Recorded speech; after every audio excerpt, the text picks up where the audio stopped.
हरियाणा के रेवाड़ी से प्रधानमंत्री नरेंद्र मोदी लाइव आ रहे हैं। देखिए क्या कुछ कहते हैं।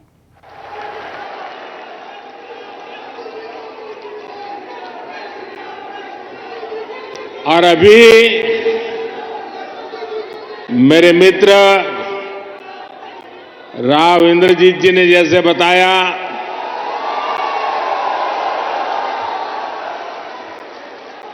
मुख्यमंत्री मनोहर लाल जी ने जैसे बताया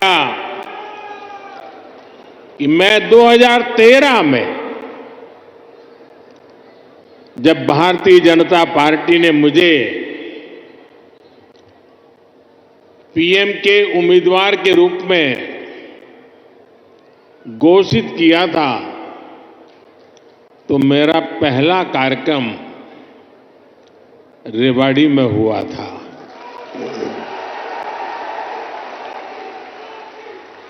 और उस समय रेवाड़ी ने 272 पार का आशीर्वाद दिया था और आपका वो आशीर्वाद सिद्धि बन गया।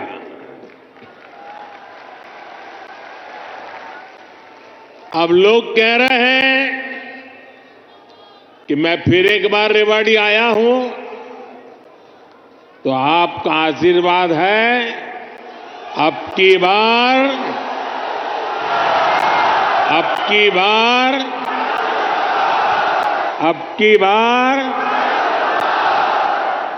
एनडीए सरकार 400 पार।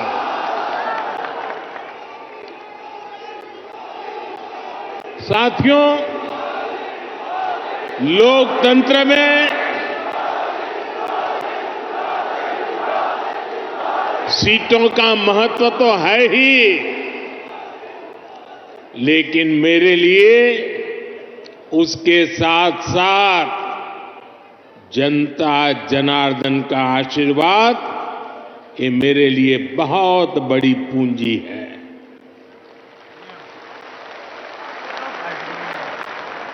आज पूरी दुनिया में भारत नई ऊंचाई पर पहुंचा है, तो ये आप सबके आशीर्वाद के कारण है। ये आपके आशीर्वाद का कमाल है।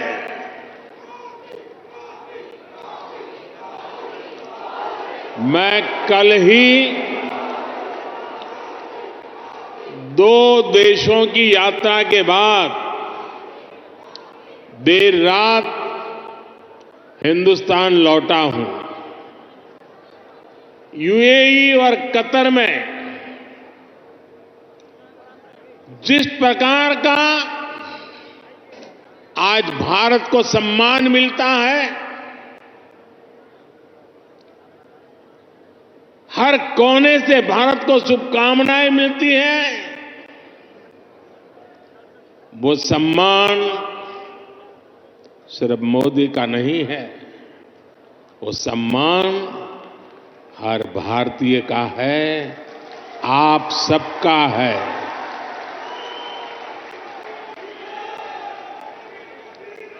भारत ने G20 का सफल सम्मेलन किया, तो ये आपके आशीर्वाद से हुआ। भारत का तिरंगा चंद्रमा पर वहां पहुंचा जहां कोई नहीं पहुंच सका, तो ये आपके आशीर्वाद से हुआ। 10 वर्षों में भारत 11वें नंबर से ऊपर उठकर 5वें नंबर की आर्थिक महाशक्ति बना, ये भी आपके आशीर्वाद से हुआ।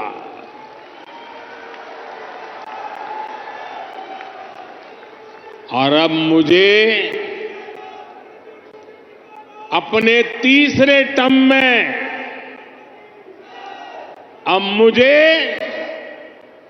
आने वाले सालों में भारत को दुनिया की तीसरी सबसे बड़ी आर्थिक ताकत बनाने के लिए आपके आशीर्वाद चाहिए।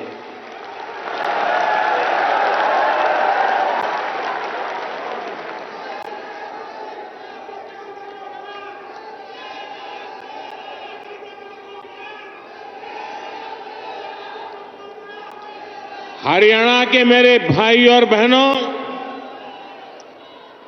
विकसित भारत बनाने के लिए हरियाणा का विकसित होना भी बहुत जरूरी है। और हरियाणा तभी विकसित होगा जब यहां आधुनिक सड़कें बनेगी। हरियाणा तभी विकसित होगा जब यहां रेलवे का आधुनिक नेटवर्क होगा। हरियाणा तभी विकसित होगा जब यहां बड़े और अच्छे अस्पताल होंगे। थोड़ी देर पहले ही मुझे ऐसे अनेक कामों से जुड़ी लगभग 10,000 करोड़ रुपए की परियोजनाएं हरियाणा को सौंपने का अवसर मिला है। इसमें रेवाड़ी एम्स है, गुरुग्राम मेट्रो है, कई रेल लाइन है, नई ट्रेन है। इनमें ज्योति सरमय कृष्ण सर्किट योजना से बना एक आधुनिक और भव्य म्यूजियम भी है। और प्रभु राम के आशीर्वाद ऐसे हैं कि आजकल मुझे हर स्थान पर ऐसे पवित्र कामों से जुड़ने का अवसर मिल जाता है। ये राम जी की कृपा है।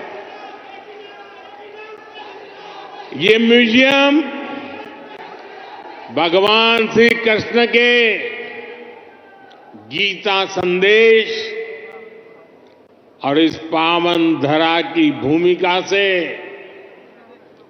दुनिया को परिचित कराएगा। मैं रेवाड़ी सहित पूरे हरियाणा के लोगों को इन सुविधाओं के लिए बहुत बहुत बधाई देता हूं। भाई और बहनों, आजकल देश और दुनिया में मोदी की गारंटी की बहुत चर्चा है।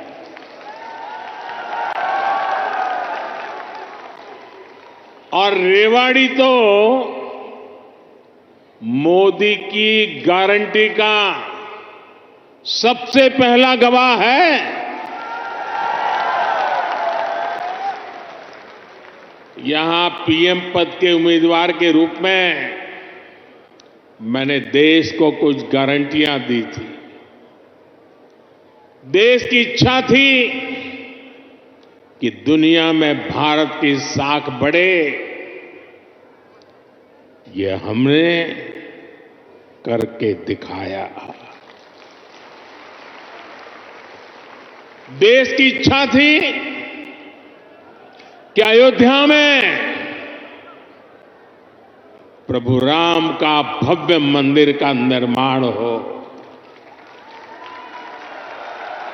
आज पूरा देश भव्य राम मंदिर में विराजे राम लला के दर्शन कर रहा है।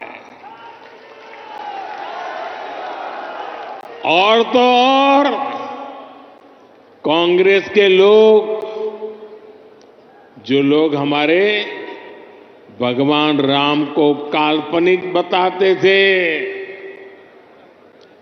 जो कभी नहीं चाहते थे कि अयोध्या में प्रभु राम का मंदिर बने, वो भी अब जय सिया राम बोलने लगे हैं।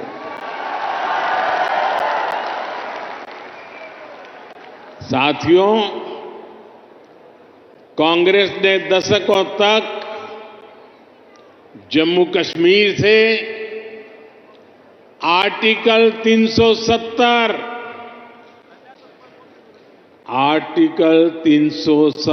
हटाने पर रोड़े अटकाए थे। मैंने आपको गारंटी दी थी कि जम्मू कश्मीर से आर्टिकल 370 हटाकर रहूंगा। आज कांग्रेस की लाख कोशिश के बावजूद आर्टिकल 370 इतिहास के पन्नों में खो गया है। आज जम्मू कश्मीर में महिलाओं, दलितों, पिछड़ों, आदिवासियों को उनके हक मिलने लगे हैं। इसलिए ही तो लोगों ने एक और संकल्प लिया है और जनता जनार्दन कह रही है, आप लोग कह रहे हैं, जिसने 370 हटाया,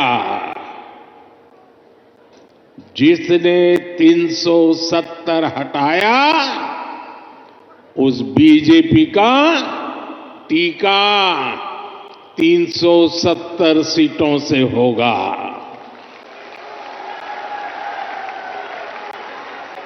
बीजेपी के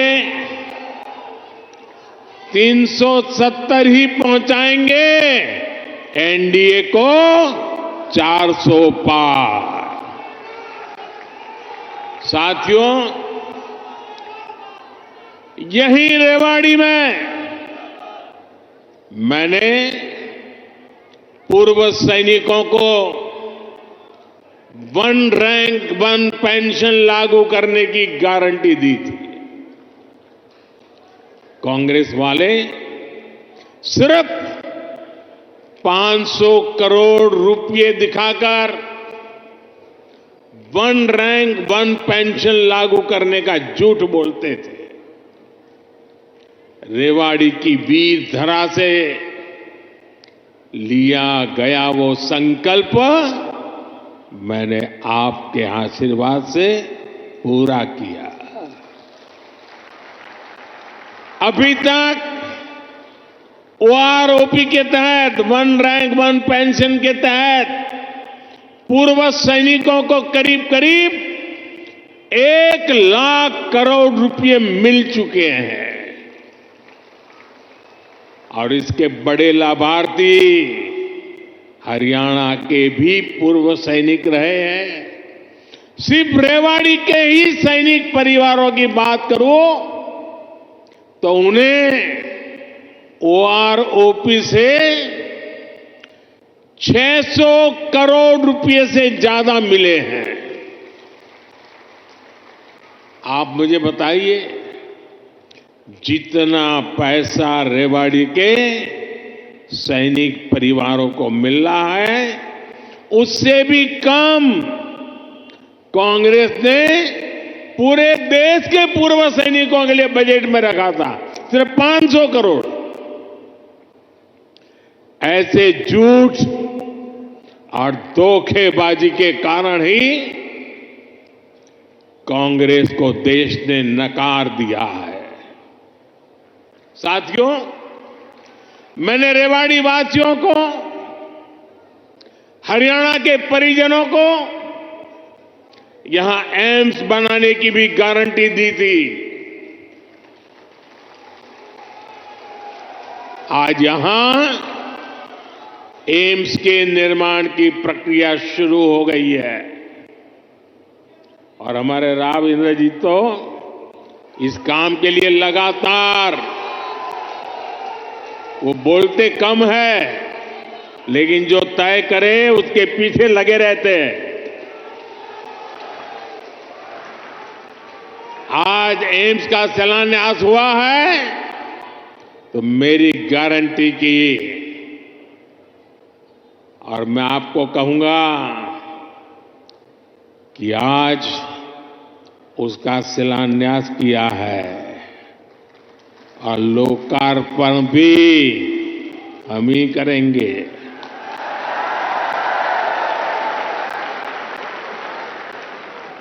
और इससे आपको बेहतर इलाज भी मिलेगा, युवाओं को डॉक्टर बनने का अवसर भी मिलेगा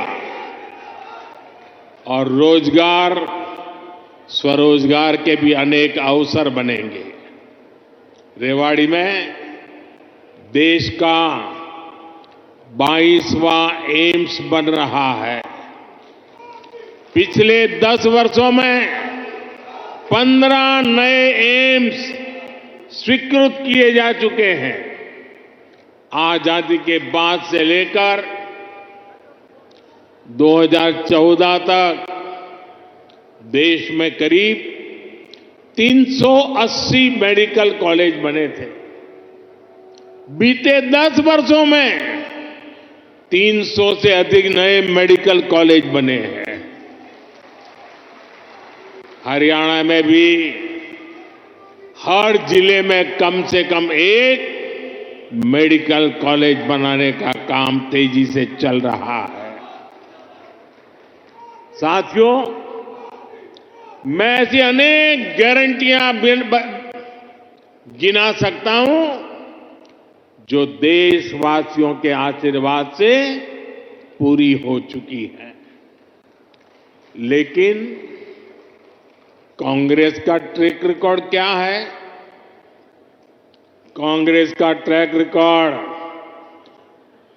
देश की आधे से अधिक आबादी को दशकों तक छोटी छोटी जरूरतों से दूर रखना का है, तरसाने का है।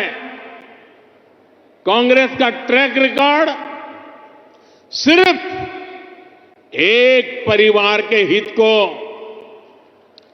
देश और देशवासियों के हित से ऊपर रखने का है। कांग्रेस का ट्रैक रिकॉर्ड इतिहास के सबसे बड़े घोटालों का है। कांग्रेस का ट्रैक रिकॉर्ड आतंकवाद और अलगाववाद को बढ़ावा देने का है।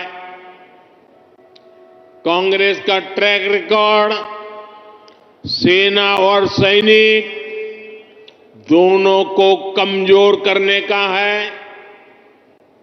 ये बातें याद रखनी जरूरी है, क्योंकि आज भी कांग्रेस की टीम वही है, नेता वही है, नीयत वही है और उन सब की निष्ठा एक ही परिवार के लिए है। तो नीति भी तो वही होगी जिसमें लूट है, भ्रष्टाचार है, बर्बादी है। साथियों, कांग्रेस सोचती है कि सत्ता में रहना उसका जन्मसिद्ध अधिकार है, इसलिए गरीब का ये बेटा जब से पीएम बना है, ये एक के बाद एक मेरे खिलाफ साजिशें करते जा रहे हैं। लेकिन ईश्वर रूपी जनता जनार्दन का आशीर्वाद मेरे साथ है। कांग्रेस की हर साजिश के सामने जनता जनार्दन ढाल बनकर खड़ी हो जाती है। जितना ज्यादा कांग्रेस साजिशें करती है, उतना ही ज्यादा जनता मुझे मजबूत करती है, अपना आशीर्वाद देती है। इस बार भी कांग्रेस ने मेरे खिलाफ सारे मोर्चे खोल दिए हैं, लेकिन मेरे देश की जनता का सुरक्षा कवच,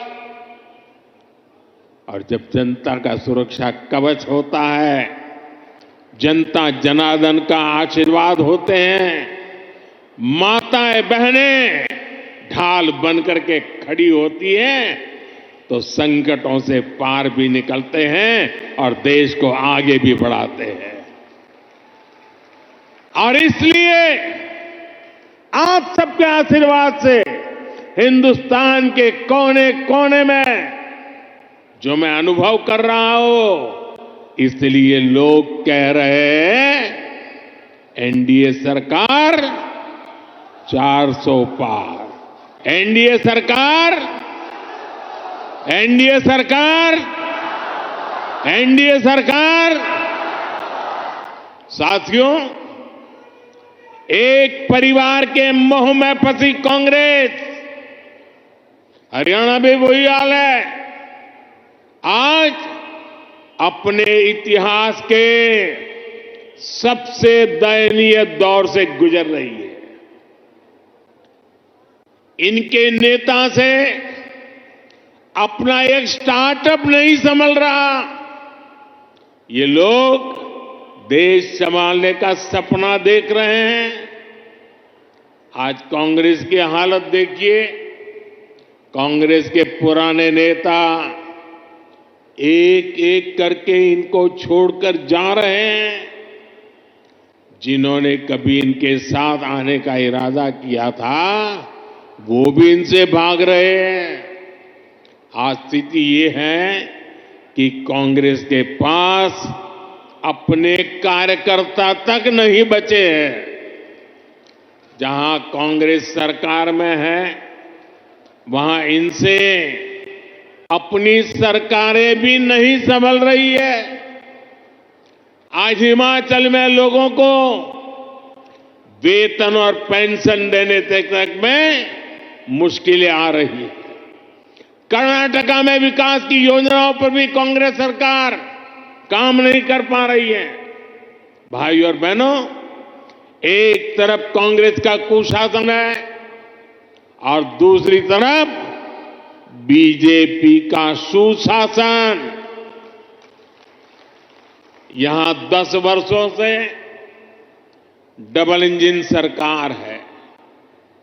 इसलिए गरीब कल्याण की जो भी योजनाएं मोदी ने बनाई है, उनके 100% अमल में हरियाणा अव्वल है।